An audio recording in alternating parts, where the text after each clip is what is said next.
Motion in a straight line. The change of position with time is known as motion. The branch of physics in which motion of the bodies is studied is called mechanics. Mechanics is divided into following three parts. Statics. The branch of mechanics in which we study a system in equilibrium under the action of various forces. Example, ladder on wall, beam balance, etc. Kinematics. The branch of mechanics in which we study a system under motion but without knowing the cause of motion.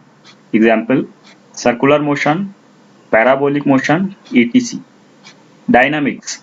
The branch of mechanics in which we study a system under motion but knowing the cause of motion. Example, motion of pulleys, rolling motion, etc. Frame of reference. To study the motion of any object, we must have a knowledge of its position and time.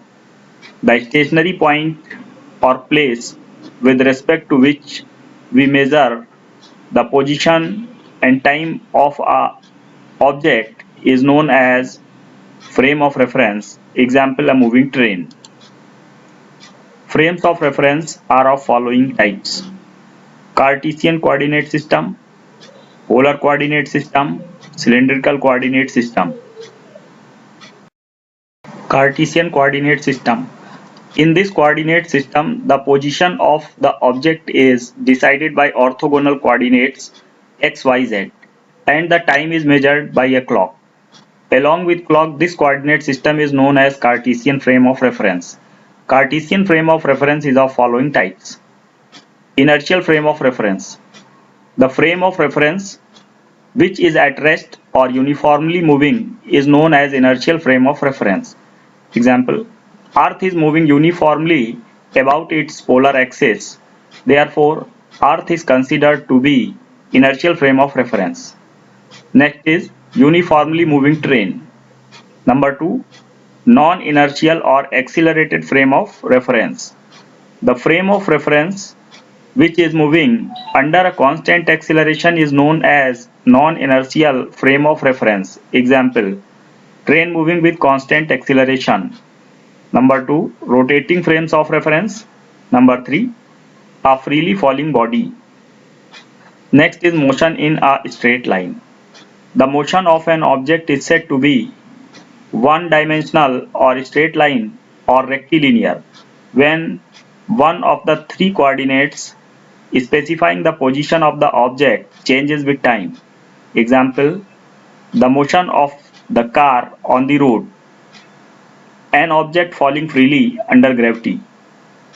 To represent rectilinear motion graphically, one should have a clear idea of the ways of measuring time and position.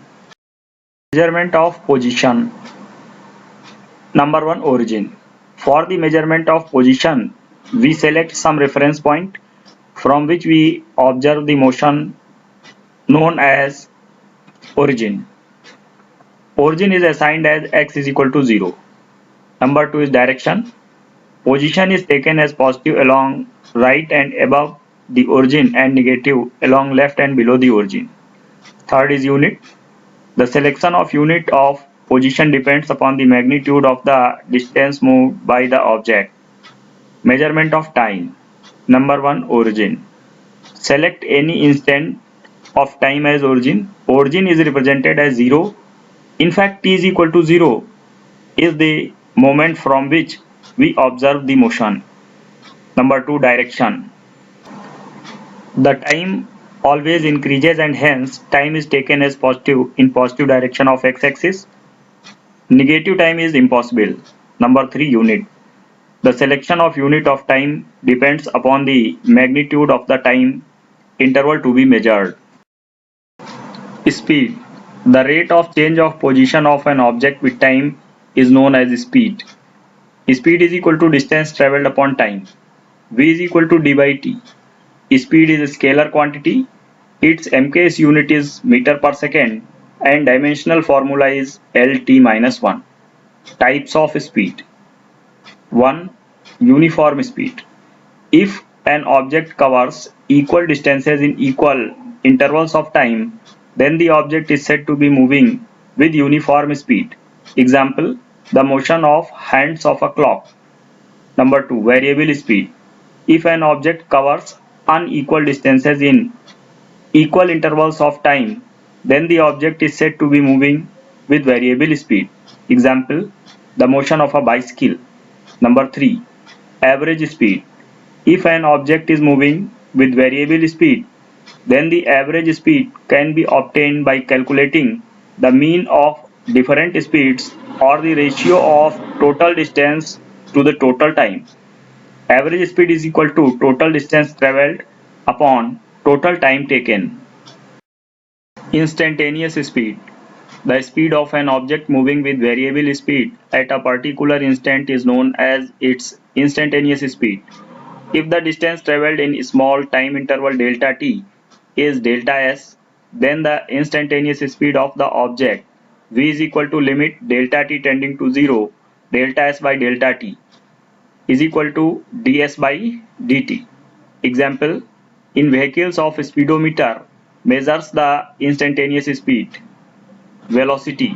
The rate of change of displacement of an object with time is known as velocity. Velocity is equal to displacement upon time. V is equal to d by t.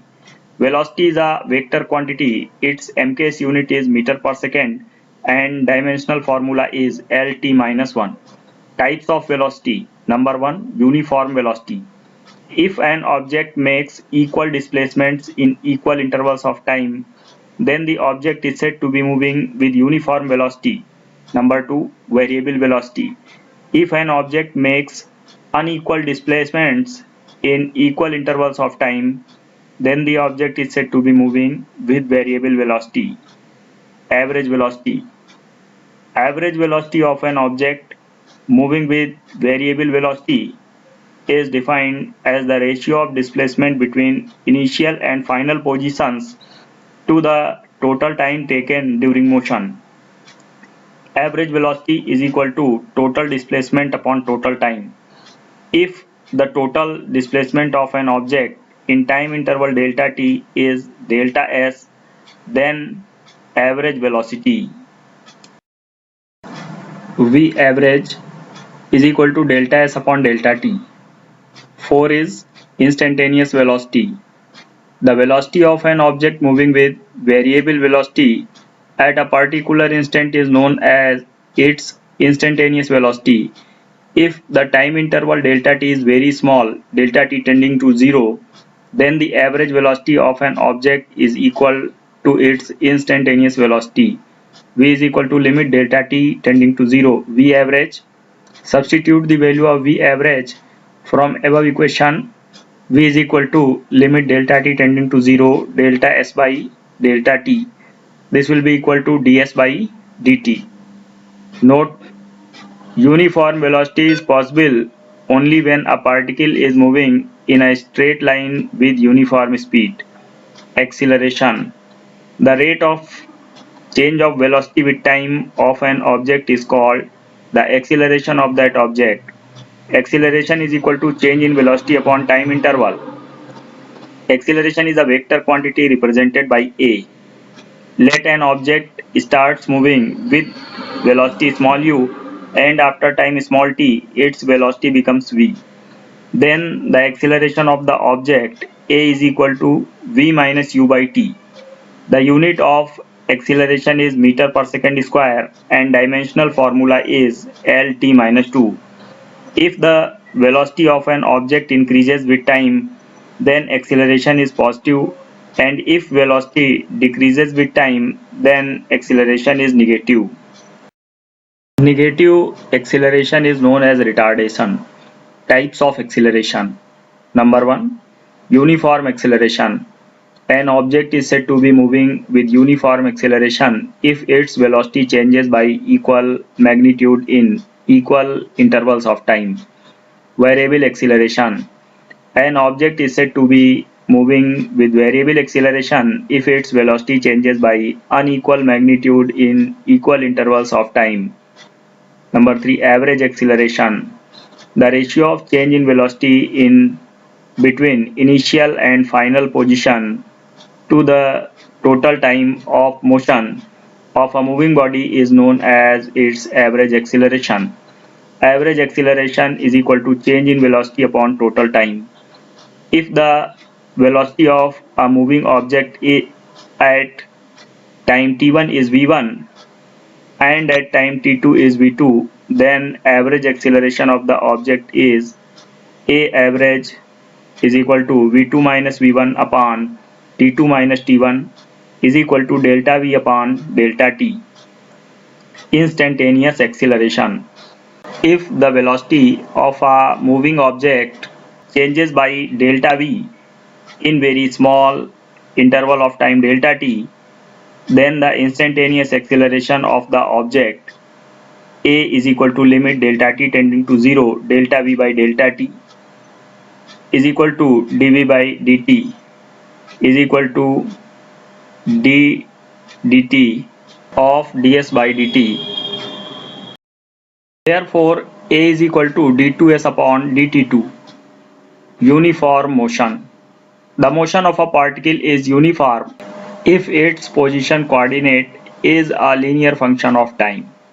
If the position coordinate of a particle is x at time t and x dash at time t dash, then the velocity of the particle in uniform motion v is equal to x dash minus x upon t dash minus t.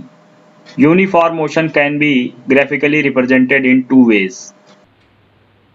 Uniform motion can be graphically represented in two ways. First is displacement time graph. If we measure the displacement with respect to some reference point of a moving object at different times and draw a graph between time t and displacement s, then it is called a time displacement graph. Here in this figure, a time displacement graph is shown, which is a straight line. This shows that the object is moving with a uniform velocity, that is the average velocity and instantaneous velocity of the object is same. From this graph we can obtain various conclusions. Let us consider at instant t1 displacement is s1 and at other instant t2 the displacement is s2. Then first conclusion, the slope of line with x-axis gives velocity of the object. Here if we can determine the slope of this straight line, then it will provide the velocity of the object. Slope v is equal to, this is s2 minus s1 upon t2 minus t1. This will provide the slope, which is delta s upon delta t. This is bc and this is ac. bc upon ac will be equal to tan theta. Therefore, tan theta will provide the slope of this curve and this will be equal to the velocity of the object. Second conclusion, greater is the slope of the time displacement line graph, greater will be the velocity of the object. Here in this graph, velocity of two objects A and B are shown by two straight lines. The velocity of object A will be greater than velocity of object B because the slope of straight line of object A is greater than that of B. Similarly, here in this case, the straight line is parallel to the time axis. This shows that slope is 0. Therefore, we have velocity is equal to 0. Third is, if the graph line makes an angle greater than 90 degree, in that case it shows that the object is returning back towards the reference point. Here from this graph, if we can determine the slope of this straight line, then it will provide us the velocity of the object. So velocity v is equal to AO upon OB. This means AO and this is OB. There are few more conclusions which we will discuss in next session.